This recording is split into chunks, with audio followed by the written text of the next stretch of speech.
What do we got? How's Cam Smith doing this week? He's out. He's out. He's out. Yep.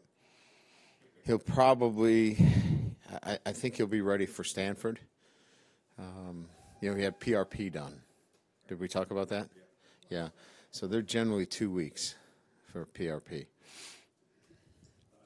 else? Yeah, no injuries that would have anybody out for Saturday. You feel like the team has been able to put what happened last weekend behind them, and how's practice been this week? Our preparation has been really good. Really good. I mean, when you're talking about the defensive preparation, there has to be, such an attention to detail in everything that you do. I mean, that's where Navy gets you, right? You can stay focused for maybe, 10 plays, 12 plays, and then if you don't stay focused, they hit you with a big play because they're so good and so efficient at what they do. So, the good thing is we've been talking about how important our traits are, and they really have to be applied this particular week against this team, and in that regard on offense too, because your possessions are limited as well. So this has been a big week about getting back to our process and staying focused on the right things, and I think they did a very good job and had a good practice out there today. And it doesn't matter who their quarterback is or their fullback is. I mean, those guys. It's plug and play each and every year. Kenny has done a great job of just just having somebody ready to go in and run their offense, whether it's, Malcolm Perry, who's a slot back who goes in there and runs for over 200 yards, or Zach, and, he had to come in last year. They're prepared, obviously, for their quarterback potentially going down, and he's deep and he'll be ready. Your ability to run the ball and control the ball has to be a concern. Are there things that you can do to try to break up that? It's a concern for us to run the ball? Their ability to keep the ball away from Oh, sure, absolutely, yeah. Is there something that you can do to... Yeah, we, obviously last year, we were, in a transition, on defense, and it was important for us to be fundamentally sound, and maybe there's some things that we could have done to be a little bit more aggressive. And I'm not saying we're going to turn this thing into, a blitz festival, but we've got to get off the field on third down, and sometimes you have to prompt it with some different looks, and so they've seen everything. It's not like Navy hasn't seen every defensive structure, known to football, but it's key for us to get off the field. Brian, when you had Tua, you guys did a great job putting him in the middle of the defensive line against them and him blowing up a lot of stuff. I'm curious if Tillery has any of that kind of ability in him. He's not the same player as Stephon Tuitt. Stephon Tuitt was, physically a different player. But what Jerry has is he's hard to keep blocked. He has, got the ability to get off blocks, and he'll be difficult to handle in there. But I think, I think we're physically stronger with Bonner. We're going to be able to run in a little bit more depth than we did last year inside with Myron, Heinisch. I just think we've got better depth to be able to move some bigger bodies inside. Who's your scout team quarterback this week? We had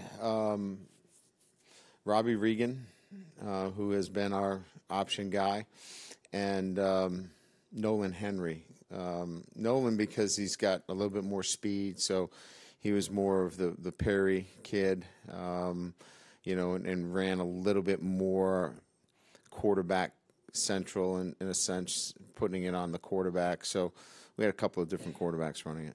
Brian, in senior day, senior dominated offensive line and linebackers. I'm curious about sort of the next wave of guys at those two positions. Yeah, we only have really one senior, right, Mike. We run all those guys out, but in terms of out of eligibility, it's just Mike. Yeah, I'm just curious, the younger linebackers who, with Niles and Greer, maybe Drew and Quentin and Mike, what have you learned about some of the younger players at those positions this year? Well, I think in terms of guys that have played or not played. Maybe not played. I mean, I know in the past, Bars would have Yeah, I really like the development of Liam Eichenberg. I mean, he's really developed physically, where he's in a position where he can start for us. Josh Lugg physically has developed to the point where, we feel like he can be a starter for us. Those guys really, we feel really good about those two. I think from a defensive standpoint, Jeremiah Owusu has got some really interesting traits that will be interested to work with in the spring. We're it's such a it's an interesting time because some of these kids have made decisions as to who's going to come back and who's not going to come back. So, we'll get to recruiting them once the season's over. Coach, can you look at just the historical perspective of this matchup, 91 straight times to play against Navy, just the respect that you have for them? Yeah, certainly a great tradition here with, Navy being so important to so many things that have happened here outside of football, right? With the bringing the Naval Academy on campus, training them here, and in many instances keeping the university open during World War II because of that ability to do so. So, Father Hesburgh had, obviously an allegiance in that regard. We love playing the academy because of who they are and the respect that we have for them. And they're all tough, hard-fought games. So, I just think that they have the right kind of guys, great traits. That's why after the game, we go to honor them with their alma mater, and they do the same with us. And then just looking at the weather this weekend, it looks nasty. How does that affect or change anything?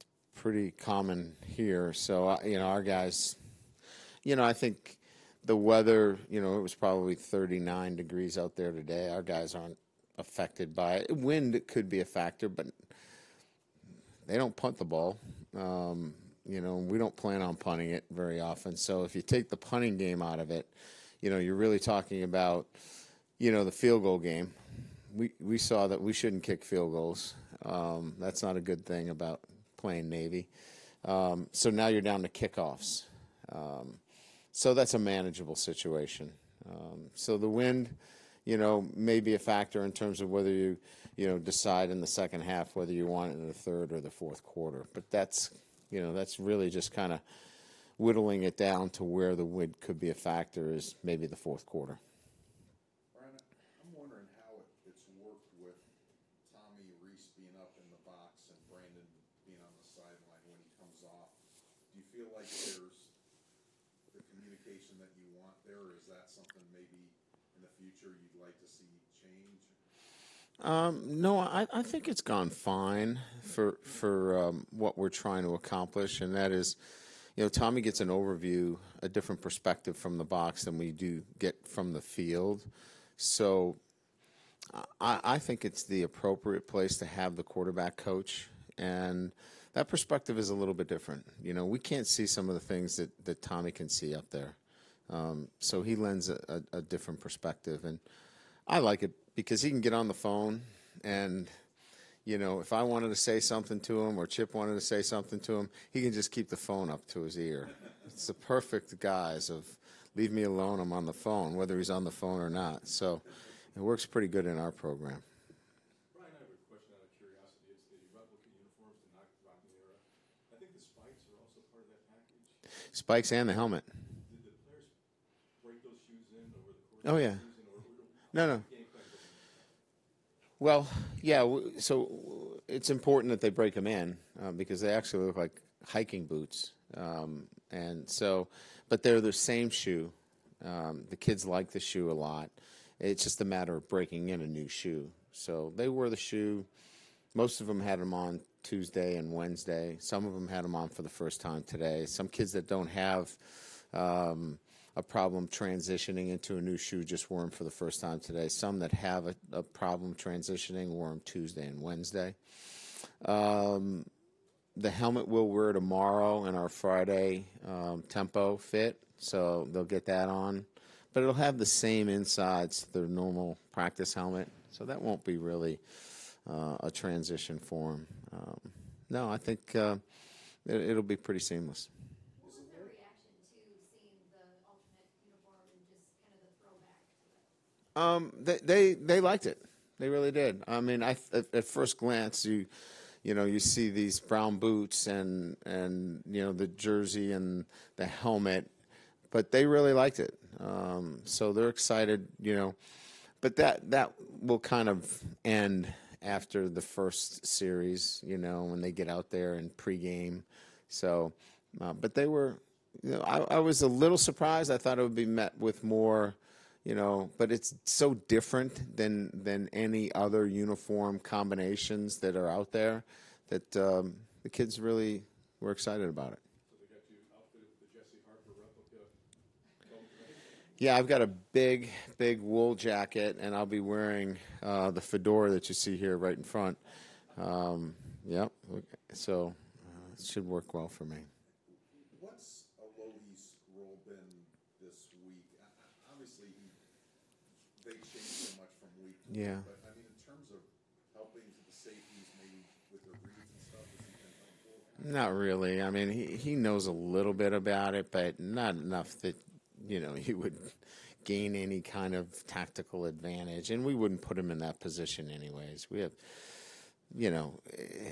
I've never felt like you ask a player to kind of, hey, tell us what the signals are, or, it just compromises the trust that he had with the players that he was with. So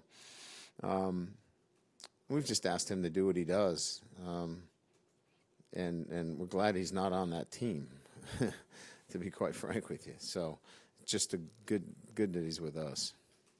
Anything else? Good? All right, thank you.